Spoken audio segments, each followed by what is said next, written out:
ስላሴ ትትረመም ወትትነከር ስላሴ ትትረመም ወትትነከር ስላሴ ትትረመም ወትትነከር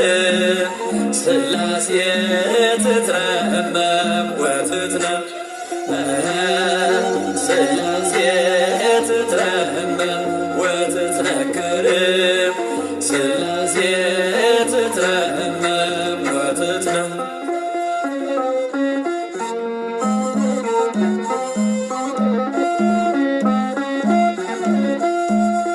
ይገባል ምስጋና ይገባል ወድ በስመ አብ ወወልድ መንፈስ ቅዱስ አሐዱ አምላክ አሜን። በክርስቶስ ክርስቲያን በወልድ ውሉዳን መንፈስ ቅዱስ መንፈሳዊ መፍቀርት ነቤታችን ናይደና ቅድስት ድንግል ማርያም መላድነት ተራዳነት ናይ ኩሎም ሕርያን እግዚአብሔር አምላክ ተአምነቱ ኮልና እግዚአብሔር ቤተሰብ ከመይ ያለኹም ከመይ ቀኒኹም አሜን። ስምልዑን ሕያውን ዝኾነ እግዚአብሔር አምላክና በአና ብድኹማት ባረቱ ዝኸበረን ዝተመስገነን ይኹን አሜን። ዝኸበረን ዝተመስገነን ይኹን። እሺ ከም ፈቃድ አምላክ ሎሚ ድማ ምስጢረ ስላሴ ዝብል ትምህርቲ ክንሪኦ ኢና ማለት እዩ። ስለዚ ከምቲ ኣብ ዝሓለፈ ዝበልናዮ እዚ ቻነልና ሃይማኖታዊ ትምህርቲ ሃይማኖት ዘተኮረ ትምህርቲ ክንሕልፈሉ ከም ዝበልናዮ ሎሚ ድማ ካብቶም ሓሙሽተ ኣእማደ ምስጢር ወይ ድማ ኣዕኑድ ናይ ቤተ ክርስቲያን ተባሂሎም ዝፅውዑ ምስጢረ ስላሴ ብኡ ክንጅምር ኢና። ስለዚ ንዓይ ዛረብ ንዓኹም ድማ ሰምዕ ዝነሉባና ዘይኮኩም ስናይ ፈቃድ ይኹን። ምስጢረ ስላሴ ምስጢር ማለት ዘይርአ ኣምላኽ ምፍላጥ ማለት እዩ። ምናልባት ምስጢር ዝብል ቃል ብቃሉ ክንሪኦ ከለና ሕቡእ ማለት እዩ፣ ስውር ዘይርአ ዘይፍለጥ ማለት እዩ። ስለዚ እቲ ሕቡእን ዘይተፈልጠን ዘይተረኣየን እግዚአብሔር ኣምላኽና ከምቲ ቅዱስ ጳውሎስ ኣብ ቀዳማ ኣብ ሮሜ መልእኽቱ ምዕራፍ 1 ፍቅዲ 20 ከመይ ዘመኻንዎም እንተ ክስኑስ ነቲ ዓለም ካብ ዝፍጠር ጀሚሩ ተራእይ ዘይፈለጥ ባህሪ እግዚአብሔር ማለት ዘለዓለማዊ ሓይሉን መለኮቱን ብፍጥረቱ አጸቢቁ ተጋህደ ንፍጥረቱ ከም ዝበለ እቲ ክንበጽሖ ክንበልጦ ዘይንኽእል ምስጢር ኣብ መንጎ ሓድነትን ሰለስነትን ኣብ መንጎ እግዚአብሔር ንእግዚአብሔር ከዓ ከመይ ጌርና ክንፈልጦ ከም ዝግባአና ዝገልጽ ስለ ዝኾነ ምስጢር ተባሂሉ ምስጢረ ስላሴ ተባሂሉ ማለት እዩ። ካልእ እውን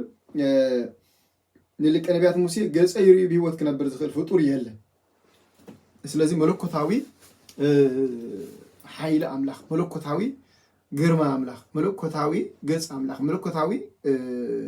እግዚአብሔር ብመለኮቱ ማንም ሰብ ክሪኦ ኣይክእልን። ስለዚ ንሊቀ ነቢያት ሙሴ ገጸ ይርኢ ብሂወት ክነብር ዝኽእል ፍጡር የለን፣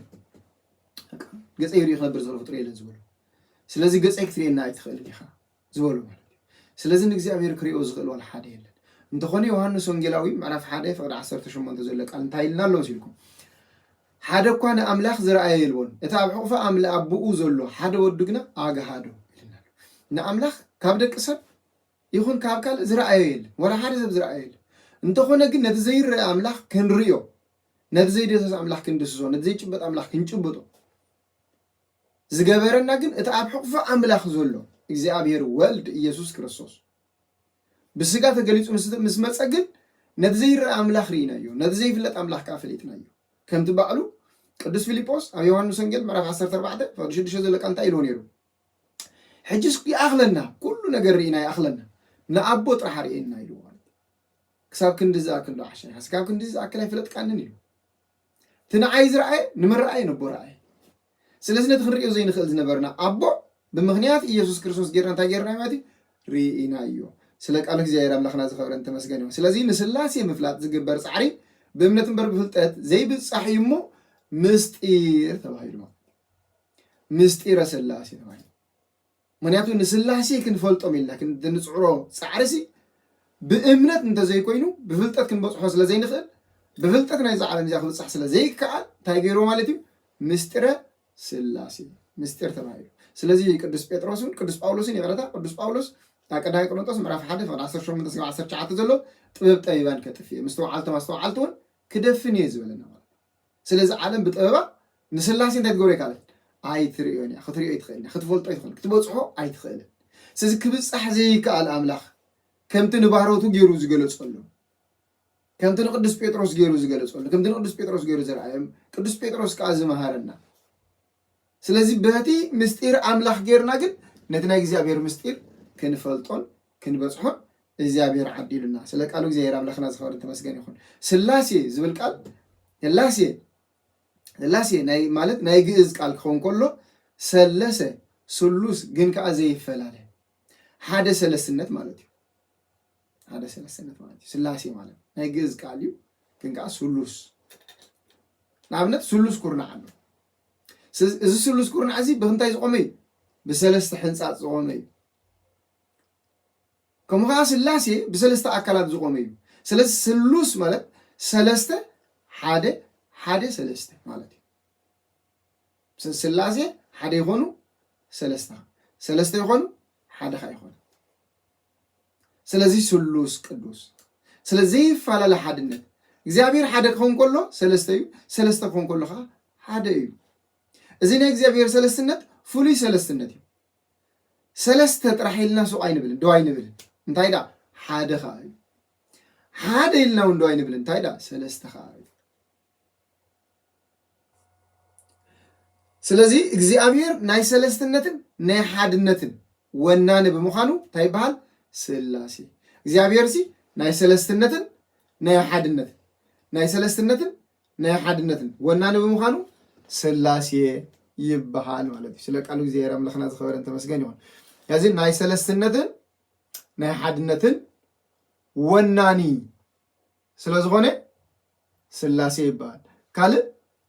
ሰለስተ ወይ ሓደ ክኸውን ዝኽእል የለን ብዘይካ ስላሴ ስላሴ ጥራይ ሓደ ክኸውን ዝኽእል ሰለስተ ክኸውን ዝኽእል ሰለስተ ክኸውን ሓደ ክኸውን ሰለስተ ስላሴ ዝብል ቃል ከም ዘለዎ መጽሐፍ ቅዱስ የለን ጽሑፍ አይረኽበና ቃል ብቃሉ ኣብ መጽሐፍ ቅዱስ ስላሴ ዝብል ጽሑፍ አይረኽበና ግን እዚ ስላሴ ዝብል ቃል ሓዚልዎ ዘሎ መልእኽቲ ተሸኪምዎ ዘሎ መልእኽቲ ግን ኣብ መጽሐፍ ቅዱስ ብግልፂ ንረኽቦ ማለት እዩ እቲ ቃል ዘሕልፎ መልእኽቲ ግን ኣብ መጽሐፍ ቅዱስ ተጻሒፉ ንረኽቦ ማለት እዩ ኣብ ሓደ ኣምላኽ ዘይፈላለ ሰለስትነት ዘይተሓወስ ሓድነት ዘለዎ ስለ ዝኾነ ስላሴ ተባሂሉ ዘይፈላለ ሰለስትነት ዘይተሓወስ ከዓ ሓድነት ስለ ዘለዎ ስላሴ ንብሎ እንታይ ኢልና ኣለና ዘይተሓወስ ሓድነት ዘይፈላለ ሰለስትነት ዘለዎ ስላሴ ይበሃል ነዚ ስላሴ ዝብል ቃል ለመጀመርታ ጊዜ ዝተጠቀመሉ ቅዱስ አግናጤዎስ ምጥው ለአንበሳ ተባሂሉ ዝጽዋዕ ኣብ አንጾኪያ ካብ ቅዱስ ጴጥሮስ መበል ሳልሳይ ዝተሸመ ሊቀ ጳጳስ እዩ ፓትርያርክ ማለት እዩ እዚ አግናጤዎስ ተባሂሉ ዝጽዋዕ ኣብ 98 ክሳብ 115 ዓመተ ምህረት ድማ ነይሩ ስለዚ ኣብ ሃይማኖት አበው ከዓ ኣብ ዘአግናጤዎስ ዝብል ምዕራፍ 11 ካብ 1 ስጋብ 6 ተጠቂሙሉ ኣሎ ማለት ስሉስ ቅዱስ በመባል ንመጀመርታ ጊዜ ስላሴ ዝብል ቃል ተጠቂሙሉ ስለ ቃሉ እግዚአብሔር አምላኽና ዝኸበረን ተመስገን ይሁን ስለዚ ኣብ ስላሴ ዘለና እምነት እንታይ እዩ እምነትና ብስላሴ እንታይ እዩ ምን ተውት ሃይማኖትከ ሃይማኖትካሲ እንታይ እዩ ስለዚ ሃይማኖተይ በአብ ምእማን ብወልድ ምእማን ብመንፈስ ቅዱስን بقدس بيت كريستيان مؤمن بحانت ጥምቀት ምእማን بتنساء موتان كأن مؤمن بتنساء موتان هيوت زلعلم مؤمن ማለት زلعلم هيوت كا تايمر مؤمن ስለዚህ ቀዳማይ በአብ ምእማን ካልአይ በወልድ ምእማን ሳልሳይ በመንፈስ ቅዱስን ቅዱስ ቤተ ክርስቲያን ምእማን ራብዓይ ድማ በጥምቀት በሓንቲ ጥምቀት ምእማን ሓምሻይ ከዓ بتنساء موتان هيوت زلعلم مؤمن ታይ መራገጽ ለካ ከምኡም ዝኾነስ መራገጽ ይኸንታይ መራገጽ ሎክ ነገርና ትኸል እንታይ ይሉና ኸንታይ ነው ስለዚህ ከምዚ እምነትና በስላሴ መስበላዮ እሞ መራገጽ እንታይ አለኩ መጽሐፍ ቅዱስ ከሙ ይብልዶ መጽሐፍ ቅዱስ ከይድግፈና ዶ ንዝብል ድማ ወይ ይድግፈና መጽሐፍ ቅዱስ ኮም ይዝ ስለዚህ ኤፌሶን ምዕራፍ 4 ፍቅድ 5 ዘለቃል መልክ ኤፌሶን ምዕራፍ 4 ፍቅድ 5 ዘለቃል ተመልከትና እንታይ ይዝ ሓደ ጎይታ ሓንቲ እምነት ሓንቲ ጥምቀት ይብለና ሓደ ጎይታ ሓንቲ እምነት ሓንቲ ጥምቀት ይብለና ኤፌሶን ምዕራፍ 4 ፍቅዲ ሓሙሽተ ዘሎ ቃል እስኪ መጽሐፍ ቅዱስ ንገምበልኩ ኣነ ጥራይ ዝበልኩ ከይመስለኩም እቲ መጽሐፍ ቅዱስ እንታይ እዩ ዝብል ከምዚ እንዳበልና ንሪኦ ሓደ ጎይታ ሓንቲ እምነት ሓንቲ ጥምቀት ኣሎ ከምኡ እውን እቲ ኩሉ ብኩሉን ብኡን ኣብ ኩሉን ዝኾነ ሓደ ኣምላኽ ኣቦ እውን ኣሎ ይለና ስለ ቃሉ እግዚኣብሔር ኣምላኽና ዝኸበረን ዝተመስገነን ይኹን ስለዚ ሓደ ጎይታ ሓንቲ እምነት ሓንቲ ጥምቀት ይልና ኣሎ ቀዳይ ቆሮንጦስ እውን ንሕናስ ኩሉ ብኡ ዝኸውንን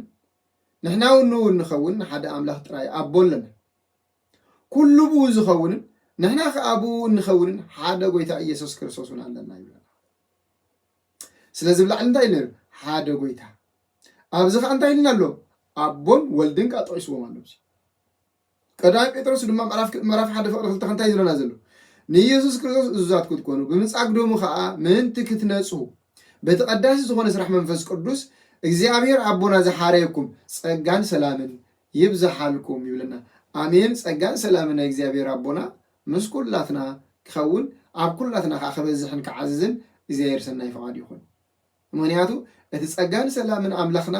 ኣብ ህይወትና እንድሕር ኣሎ ኮይኑ ነዚ ምስጢር ናይ ስላሴ ክንፈልጠን ክንርዳእን ንኽእል ህይወትና ብሰላም ከነብራ ምስ እግዚአብሔር ኣምላኽና ዘለና ዝምድና ድማ ክዓቢ ይኽእል እሞ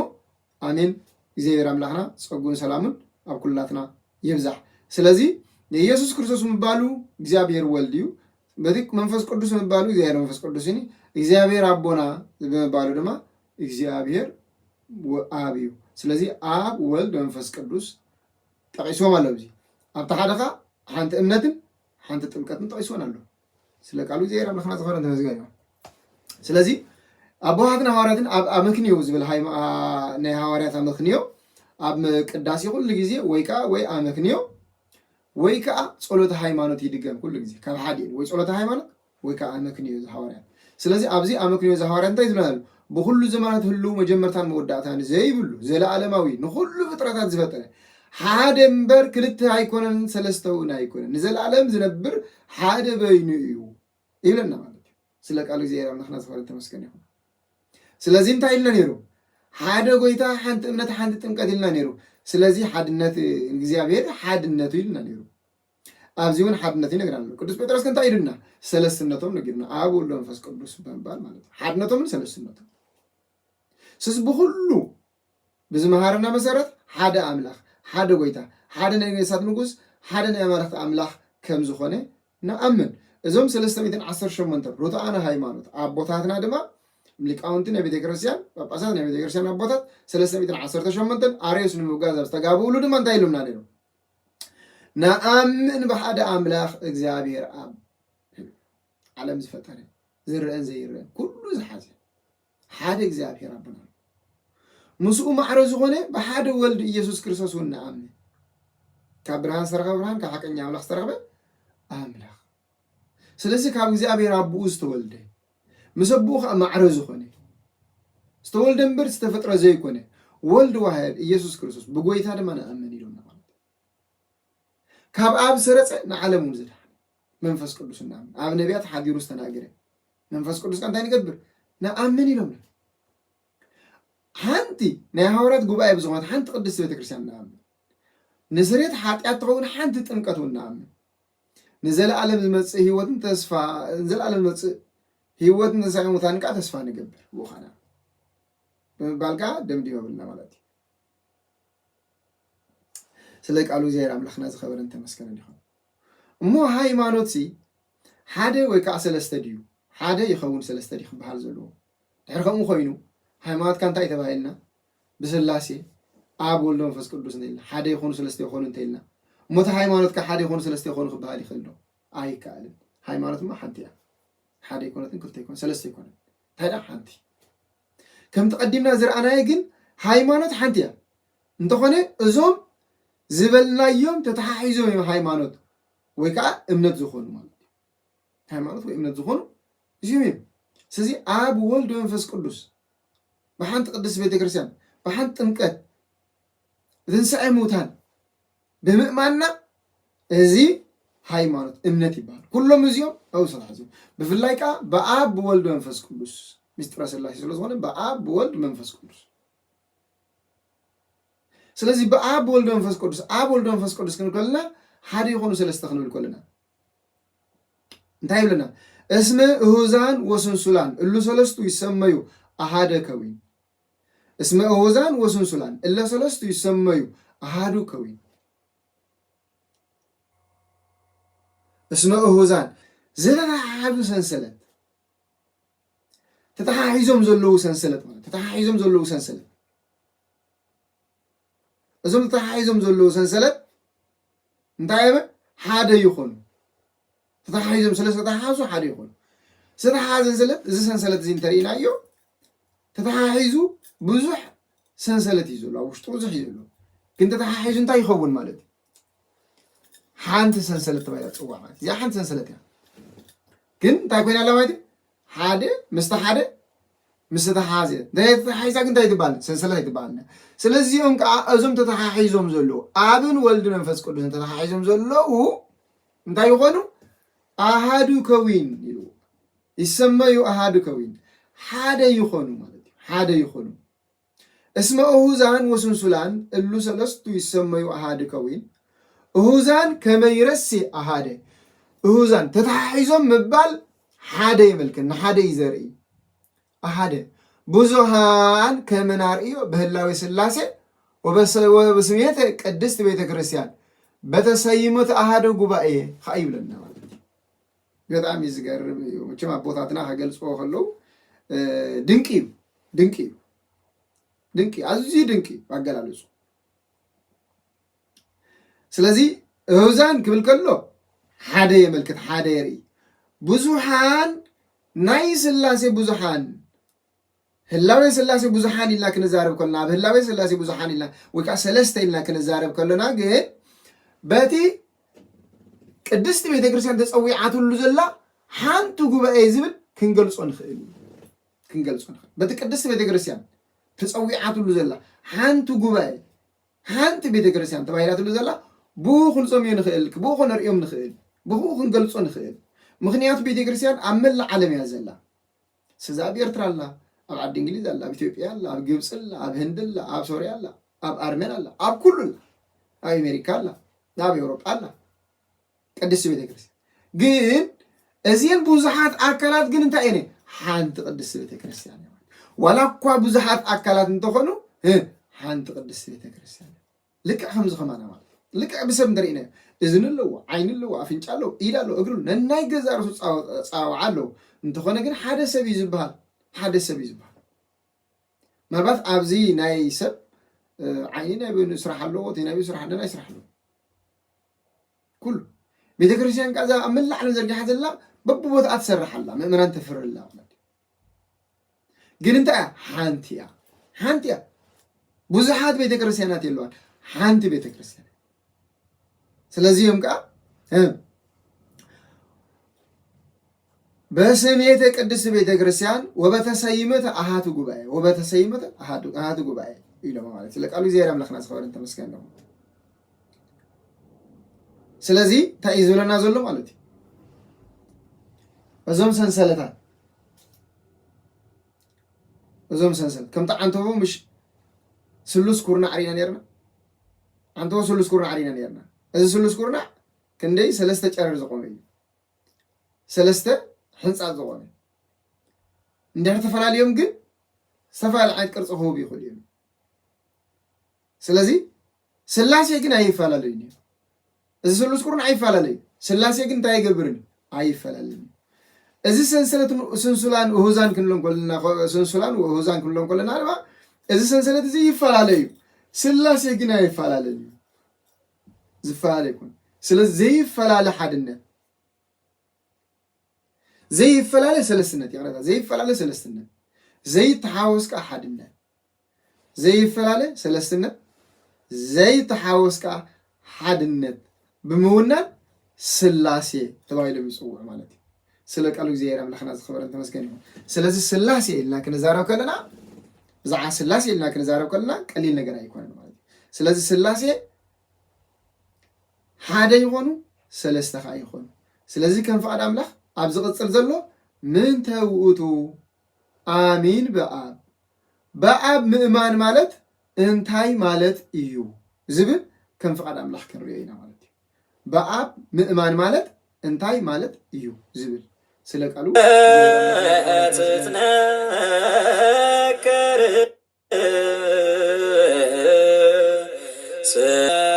ትትነከር